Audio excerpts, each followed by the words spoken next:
ایک بزرگ کی بات لکھی جو تابعی ہیں، وہ فرماتے ہیں کہ ان بزرگوں کا طریقہ یہ تھا کہ وہ لوگوں سے چھپ کے پہاڑ کے پیچھے عبادت کرتے تھے، اور پوزیشن ان کی یہ تھی کہ کسی سے ملتے نہیں تھے، بالخصوص فجر کی نماز سے لے کر عصر کی نماز تک بکریاں رکھی ہوئی تھیں، ان کو چراتے رہتے تھے فرات کے کنارے اور نفل پڑھتے رہتے تھے۔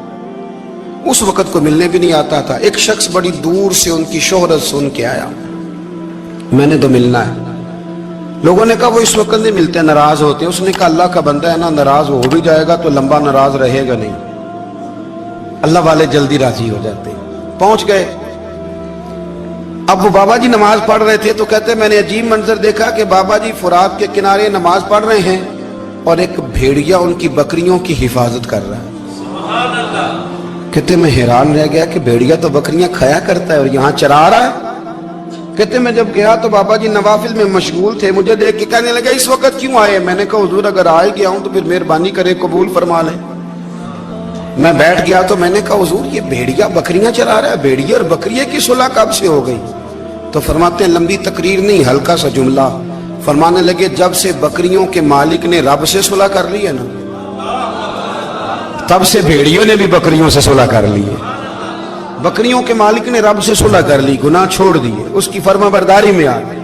اب پھر اسے بکریاں چلانے کی ضرورت نہیں رہی، بکریاں نہ اب بھیڑیا چراتا ہے۔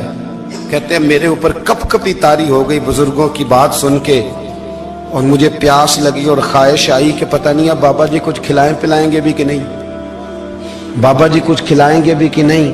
کہتے میرے دل میں خیال تھا تو بزرگوں نے ایک لکڑی کا پیالہ، ان کے پاس وہ غار میں بیٹھے تھے تو ایک چھوٹا سا پتھر تھا، اس کی ڈھلان بنی ہوئی، بابا جی نے اس کے نیچے لکڑی کا پیالہ رکھا، وہ رکھا ہی تھا تو وہ دودھ سے بھر گیا۔ کہتے انہوں نے مجھے دیا تو ٹھنڈا اور میٹھا دودھ، میری طبیعت خوش ہو گئی۔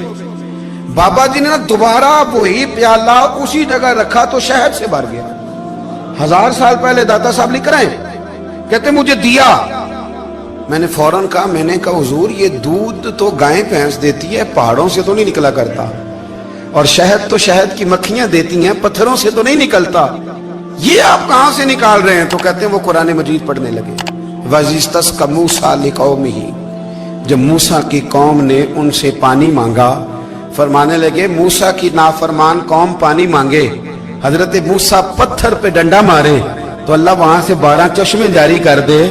جو رب حضرت موسیٰ کی نافرمان قوم کے لیے پتھر اور پہاڑوں سے چشمے نکال دیتا ہے نا، وہ محمد عربی کے غلاموں کے لیے پتھر اور پہاڑوں سے دودھ اور شہد بھی نکال دیا کرتا ہے۔ وہ بزرگ کہنے لگے بس بات یہ ہے کہ آج بھی ہو اگر ابراہیم کا ایمان پیدا تو آگ کر سکتی ہے انداز گلستاں پیدا۔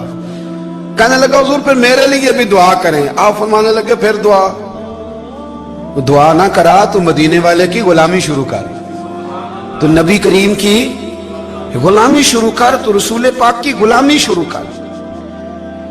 ایک بات علم، پھر فرمایا اللہ رسول سے محبت، پھر فرمایا حضور کی غلامی۔ اس سے سارے مکاشفات کھلیں گے، اس سے سارے مشاہدات کھلیں گے، اسی سے کرامتیں ملیں گی، اسی سے مقبولیت ہوگی، اسی سے اللہ نبی کی بارگاہ میں درجہ ملے گا۔ پھر داتا صاحب آگے بڑھتے اور داتا صاحب فرماتے ہیں صوفیاء کی ایک جماعت ہے جو کہتی ہے ہم نے تو کبھی اپنی زبان پر دکھ بیان ہی نہیں کیے، ہر شے اپنے رب رسول کے حوالے کر دی، ہر شے اللہ رسول کے۔ اور داتا صاحب کہتے ہیں کچھ ایسے بھی ہیں جو دعا بھی نہیں مانگتے، لوگوں کے لیے مانگتے ہیں، اپنے لیے نہیں مانگتے۔ آپ دعا کیوں نہیں مانگتے؟ تو کہتے ہیں اللہ کو تو پتہ ہی ہے ہمیں کیا چاہیے، اسے تو پتہ ہی ہے۔ ایک بزرگ کی بات لکھی ہے داتا صاحب نے، میری جماعت میں نا مزاج ہے کرامتوں کا، مجھے وہ ساری باتیں بھی آتی ہیں کہ ایک بندہ کراچی سے آیا، داتا صاحب حاضری دی تو اس کی لاٹری نکل آئی، یہ بھی مجھے آتی ہے، لکھی پڑھی ہے میں نے، کتابوں میں ہے یہ بھی۔ ایک بندہ، یہ ساری باتیں نا آتی ہیں کرامتوں میں، بڑی ساری چیزیں لوگ بیان کرتے ہیں کہ میں وہاں آیا اور میں نے حاضری دی تو موج لگ گئی، یہ ساری باتیں آتی ہیں۔ ہمارے پرانے بزرگ اور بھی قصے سنایا کرتے تھے، ساری ہمیں چیزوں کا پتہ، پر جو عنوان ہے نا وہ حضرت شیخ ابو نور کہتے ہیں کہ ایک بندہ داتا صاحب کے مزار پہ گھوم رہا تھا، داتا 10 روپے دے، 10 روپے دے، 10 روپے دے، تو ایک بندہ بڑی دیر سے اسے دیکھ رہا تھا، وہ کہنے لگا داتا نے تجھے کیا دینا ہے، ادھر آ میں دوں۔ اس نے 10 دیے، بندہ بڑا حسین تھا، ہنس پڑا، कहने लगा दाता तेरे भी सदके जाऊं। दिन आने लगा तो मुनकर से ही दिलवा दिए, जो नहीं मानता उसी से दिलवा दिए। वो बड़ा परेशान हुआ, मैं और चक्कर में था इसलिए मेरे ऊपर ही जड़ दी है बात। कहने लगा दाता तेरे सदके जाऊं। तो ये सारी बातें किताबों में मौजूद है, लोगों ने अपने अपने मुशाहिदात जो जिसके साथ पेश आया उसने बयान किए हैं। बहुत सारी बातें काबिले बयान हैं, पर जो उन्वान है मैं उस पर रहना चाहता हूँ। दाता साहब रहमतुल्लाह अलैह फरमाते हैं हमारी तालीमात हैं कि अपने दुख दर्द दुनियादारों से बयान नहीं करने, सवाल का दरवाजा लोगों के सामने खोलना। अल्लाह वालों से कहेंगे कभी कहना होगा तो दुनियादारों से कहना। कहते हैं शेख अहमद नाम के बुजुर्ग थे, सारी जिंदगी किसी को काम नहीं बताया, सारी जिंदगी बड़ी मुश्किलात आई, पर कभी अपनी जात पर सवाल का दरवाजा नहीं खोला। एक ऐसी मुश्किल आई कि जो हल ही नहीं होती थी। किसी ने उन पर कोई इल्जाम लगा दिया। अबू मुस्लिम नाम का एक बादशाह था, उसकी हुकूमत थी, उसने पकड़ के कैद में डाल दिया। अब कैद में है, जुर्म लग गया है, फर्दे जुर्म आयद हो गई है, जेल में है। लोग कहने लगे हजरत जी अपनी सफाई में कुछ कहें, और मानने लगे सारी जिंदगी बंदों से कुछ नहीं कहा। अल्लाह रसूल को पता है मैं बेगुनाह हूं, मुझे कहने की जरूरत नहीं। दाता गानी बख्श अली हजवेरी ने लिखा है, दाता साहब कहते हैं तू यकीन कामिल तो पैदा कर, तू ईमान तो पुख्ता कर। दाता साहब कहते हैं वो अबू मुस्लिम जो बादशाह था वो नेक आदमी था, उसे रात को ख्वाब में नबी करीम की ज़ियारत नसीब हुई, और हुजूर सैयद आलम सल्लल्लाहु अलैहि वसल्लम फरमाने लगे तूने अल्लाह का एक नेक बंदा जेल में डाल दिया, डर नहीं आता, वो तो बेगुनाह है। बादशाह आधी रात को खुद उठा। दादा साहब फरमाते हैं किसी गार्ड को नहीं भेजा, पुलिस वाले को नहीं भेजा, जेलर से नहीं, खुद गया, जाके जेल का दरवाजा खोला, दरवाजा खोल के उस दरवेश को आजाद किया। कहने लगा बाबा जाओ, मुझे पता चल गया बेगुनाह है।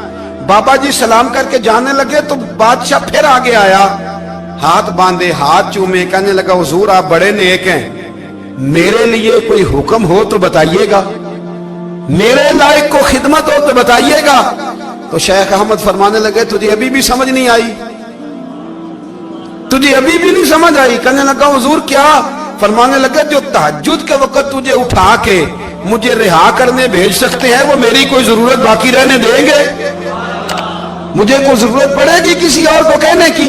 जो तहज्जुद के वक्त तुझे उठा के भेजते हैं कि जा खोल जाके दरवाजा, वो जरूरत रखेंगे मेरी? जरूरत मुझे रहेगी कि मैं तुझे और कोई काम, अभी में तुझे समझ नहीं आई? तो दाता अली अजमेरी रहमतुल्लाह अलैह फरमाते हैं असल में हमारी तबीयत है, हमने बंदों से दिल लगा लिया है। दिल अल्लाह रसूल से लगाओ, किसी बंदे से लगाना तो उससे लगाओ जो अल्लाह वाला हो।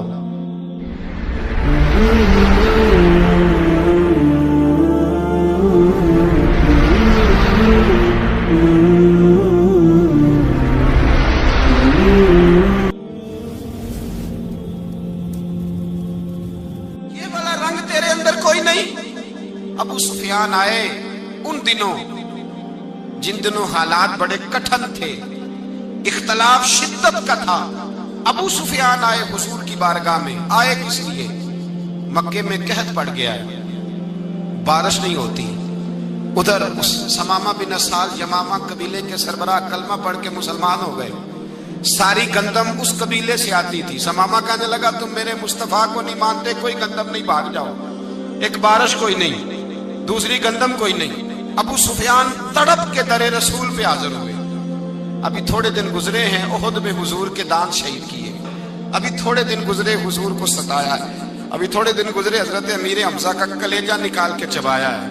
अभी थोड़े दिन गुजरे हजरत अनस बिन नजर की गर्दन काटी। अभी थोड़े दिन गुजरे अब्दुल्ला बिन जहाज के टुकड़े किए। अभी थोड़े दिन गुजरे हुजूर को सताया है, तड़पाया है। पर हजरत अली शेर खुदा फरमाते मैं मानने वाला उस रसूल का हूं, इसके दांत शहीद हो गए। ओहद के अंदर सारी दाढ़ी लहू से भर गई। फरमाते मैं रो पड़ा और मैंने कहा महबूबा आप नहीं मुझसे बर्दाश्त होता, दुआ करें अल्लाह इन पे अज़ाब नाज़िल करे। उठाए हाथ, आप दुआ करेंगे तो अल्लाह तबारक व तआला दो पहाड़ियों में पीस डालेगा। हजरत अली कहते हैं मैंने अर्ज की तो हुजूर ने हाथ उठाए और दुआ क्या दी, अल्लाहुम्मा हदी कौमी फइन्नहुम ला यअलमून। ऐ अल्लाह मेरी कौम को हिदायत दे दे, ये जानते नहीं ये क्या कर रहे हैं। अल्लाह इन्हें हिदायत दे। ये इखलाक हसना का मेयार थोड़े दिन पहले हुजूर के साथ ये रवैया। अबू सुफियान अब बेहाल हो गए, बच्चे भूख से मरने लगे, जानवर प्यास से मरने लगे। अबू सुफियान छुपता छुपाता कहने लगा चारा कोई नहीं, मुस्तफा के पास जाना ही पड़ेगा। अबू सुफियान मदीने पहुंच गए। जब पहुंचे ना तो अबू सुफियान की अपनी साहिबजादी हजरत उम्मे हबीबा उम्मुल मोमिनीन थी, रसूलुल्लाह की ज़ौजा थी। अबू सुफियान जब आए तो हजरत उम्मे हबीबा के पास सीधे उनके घर गए बेटी से मिलने। हुजूर का बिस्तर बिछा हुआ था, हजरत उम्मे हबीबा हुजूर की ज़ौजा उम्मुल मोमिनीन बिस्तर बिछाए। अबू सुफियान बैठने लगे, जनाब उम्मे हबीबा कहने लगी अब्बा जी ठहर जाएं। वो ठहरे तो बिस्तर समेट दिया। कहने लगे बेटी शायद तेरे घर में कोई कीमती बिस्तर नहीं, गुर्बत छुपाने के लिए बिस्तर समेट रही हो। जनाब उम्मे हबीबा कहने लगी अब्बा तू मुसलमान नहीं ना हुआ, अभी तेरी सोच काफिरों जैसी है, तू यहाँ आके खड़ा हो ना जहाँ मैं खड़ी हूँ, फिर तुझे रसूलुल्लाह की मोहब्बत के रंग का पता चले। तू अभी खड़ा वहां है जहां तुझे कुफर ही कुफर सुनाई और सुझाई देता है। बिस्तर इसलिए नहीं समेटा कि माज़अल्लाह कम कीमत था, मैंने इसलिए समेटा है कि तू नजस है, नापाक है, अभी कलमा नहीं पढ़ता। और ये उस रसूल का बिस्तर है कि जो बिस्तर में मौजूद होते हैं तो जिब्रील अमीन कुरान लेके तशरीफ ले आते हैं। तेरा वजूद इस काबिल नहीं कि यहाँ बिठाया जाए। नबी पाक सल्लल्लाहु अलैहि वसल्लम की बारगाह तक अबू सुफियान आए। अबू सुफियान कहते मुझे उम्मीद नहीं थी, अभी सोच नहीं ना बदली थी, कहते मुझे उम्मीद नहीं थी, मेरा ख्याल था वो शिकवे करेंगे, शिकायतें करेंगे, वो कहेंगे तुमने भी तो बड़ा कुछ किया है ना। अबू सुफियान कहते हैं मैं कुर्बान जाऊं, मैंने ये रंग देखा तो मदीने की फिजा वैसे ही बड़ी ठंडी थी, लेकिन मुस्तफा करीम के साथ जब मैंने बात की तो मेरे वजूद पर गिरिया तारी हो गई, मेरे ऊपर कैफियत तारी हो गई, मैं तड़पने लगा। कहते मैंने कहा महबूबा मैं आया हूं, आपका कलमा पढ़ते ही समामा ने गंदम बंद कर दी है, बारिशें रुक गई हैं, मक्के के लोग भूख और प्यास से मरने लगे हैं, महबूबा बेटियां रोती हैं, या रसूल अल्लाह माएँ उनकी छातियों में दूध खुश्क हो गया है, बच्चे बिलकते हैं। अबू सुफियान कहते हैं मैं दुश्मन था, सारे मक्के के लोग दुश्मनी करते थे, लेकिन जब मैंने ये लफ्ज कहे ना अचानक मेरी नजर उठी तो मुस्तफा करीम की तो आंखें आंसू बरसा रही। कहते मेरी बात भी मुकम्मल ना हुई, हुजूर ने पहले रुक्का मंगवाया समामा के नाम, फरमाया पहले तू इन्हें गल्ला अपनी मर्जी से देता था, अब तेरे नबी का हुक्म है कि पहले से बढ़कर तूने गल्ला देना है। और फिर मेरे मुस्तफा ने हाथ उठाए। और भाई मुश्किल होता है, मुश्किल होता है, सगे भाई के लिए लोग दुआ नहीं करते, कहते मेरा शरीका है, सास बहू के लिए बहू सास के लिए दुआ नहीं मांगती, कहते इख्तलाफ है, लोग लोगों की जिंदगी नहीं मांगते, बीमारी में शिफा नहीं मांगते। अबू सुफियान कहते हैं आमना के लाल तेरे कुर्बान जाऊं। हुजूर ने हाथ उठाए और कहा है अल्लाह मक्के की संगलाख पहाड़ियों पे बारिश बरसा, ऐ अल्लाह खेतियां हरी कर दे, ऐ अल्लाह माओं की छातियों में दूध भर दे, अल्लाह औरतों को ताजगी दे दे, बच्चों को रानाई दे दे, फलों फूलों को ताजगी दे दे। अबू सुफियान कहते पहले हुजूर रो रहे थे और जब नबी पाक की दुआ देखी तो मैंने रोना शुरू कर दिया, मैंने रोना शुरू कर दिया।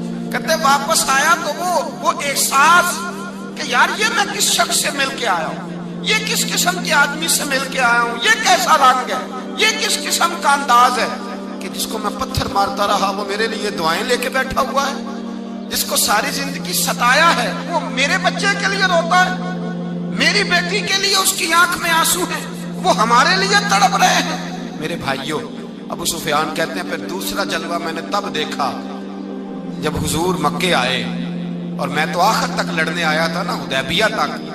कहते हैं जब रसूल पाक मक्के आए और हुजूर ने ऐलान माफी किया तो बनता तो ये था कि मुझे सजा मिलती, लेकिन मेरे मुस्तफा करीम ने फरमाया जो अबू सुफियान के घर में चला जाएगा मैं उसे माफ कर दूंगा। कहते हैं मैंने कहा ये मेरे लिए किस किस्म की सजा तजवीज की है कि मैं उम्र भर दुश्मनी करता रहा और यहाँ रंग अजीब है। हुजूर ने मेरे लिए ही एजाज लिख दिया, फरमाया जो अबू सुफियान की हवेली में दाखिल हो गया मैंने माफ किया। अबू सुफियान कहते हैं पता नहीं कितने पर्दे थे जो उठ गए, पता नहीं कितनी मंजिलें थी जो तय हो गई, पता नहीं कितने जलवे थे जिनका नजारा हो गया। और मैंने गौर से चेहरा देखा तो मेरी आंखों से पट्टी उतर गई। اور مجھے عبداللہ کے یتیم بیٹے کے پیچھے محمد رسول اللہ کے جلوے نظر آنے شروع ہو گئے۔ اخلاقی قدریں جب موجود رہتی، یہاں تو لوگ مرے ہوئے شخص کو مارتے ہیں، یہاں تو سڑک پر کتنی گراوٹ ہے اور کتنا گر گیا ہے، اخلاق ان لوگوں کا ایکسیڈنٹ ہو گیا ہے، ٹرین کی پٹری سے اتر گئی ہے، چیخو پکار ہے، آہیں ہیں، تڑپنا ہے، رونا ہے، سسکیاں ہے، ماں کا بازو کٹا ہے پر وہ چیختی ہے ذرا میرے بیٹے کا پتہ کرو، باپ کی آنکھوں میں ریت پڑ گئی ہے پر وہ تڑپتا ہو میرا بیٹا تھا، چیخو پکار ہو رہی ہے۔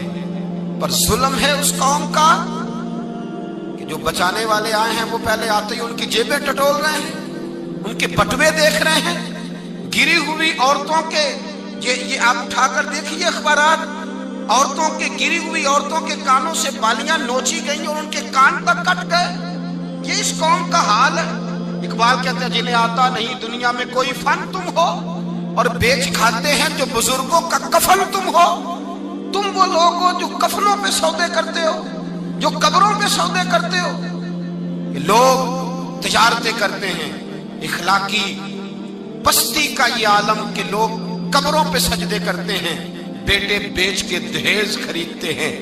غریب کی بیٹی روز تڑپتی ہے، روتی ہے، روز سسکیاں لیتی ہے کہ کہاں سے وہ دروازہ کھلے گا جب میں بھی جب سہاگن ہوں گی، جب میرا باپ بھی عزت کے ساتھ مجھے رخصت کرے گا۔ اور غریب آدمی بیٹی کی شادی کے بعد اتنا دکھی رہتا ہے، وہ بھی کم ہی لوگ جانتے ہیں، وہ بھی وہی لوگ جانتے ہیں جو اس منظر سے گزرتے ہیں۔ ہمارا اخلاقی معاملہ اس قدر زیادہ تباہی کا شکار ہے۔ میرے مصطفیٰ کریم سید عالم نور مجسم صلی اللہ علیہ وسلم جذبات کا خیال رکھتے، احساسات کا خیال رکھتے، تصورات کا۔ او بھائی، اس سے بڑا اخلاق کا مظاہرہ کہاں سے لینے جاؤ گے؟ کہ آمنہ کے لال فرماتے ہیں میرا دل کرتا ہے نماز لمبی پڑھاؤں، نماز اللہ کی نماز، دل کرتا ہے لمبی نماز پڑھاؤں، میں لمبی لمبی صورتیں تلاوت کروں، میں کھل کے رب کریم کا قرآن پڑھوں، میں اللہ تبارک و تعالیٰ کے قرآن مجید کے ذائقوں میں کھو جاؤں۔ لیکن حضور فرماتے ہیں نماز میں کسی بچے کے رونے کی آواز آتی ہے، کسی بوڑھے کی ہائے کی آواز آتی ہے، کسی بیمار آدمی کی ہائے کی آواز آتی ہے۔ نبی پاک فرماتے ہیں میں اللہ کی نماز چھوٹی کر دیتا ہوں، اللہ کے بندوں کا خیال کرتا ہوں۔ میں رب کی نماز چھوٹی کر دیتا ہوں، رب کریم کے بندوں کا خیال کرتا ہوں۔ خدا کے بندے تو ہیں ہزاروں، بنوں میں پھرتے ہیں مارے مارے، میں اس کا بندہ بنوں گا جس کو خدا کے بندوں سے۔ میرے حبیب کریم سید عالم صلی اللہ علیہ وسلم نے فرمایا اللہ کریم نے بندے کو، مخلوق کو پیدا کرنے سے پہلے جو تحریر سب سے پہلے لکھی تھی نا، اللہ نے اپنے پاس جو جملے سب سے پہلے لکھے تھے بندے بنانے سے بھی پہلے، وہ فکر یہ تھے کہ ان رحمتی سبقت اعلی غضبی، رب کریم نے لکھا تھا بے شک میری رحمت زیادہ ہے، میرا غضب زیادہ نہیں ہے۔ اس نے لکھا تھا کہ میری رحمت ہمیشہ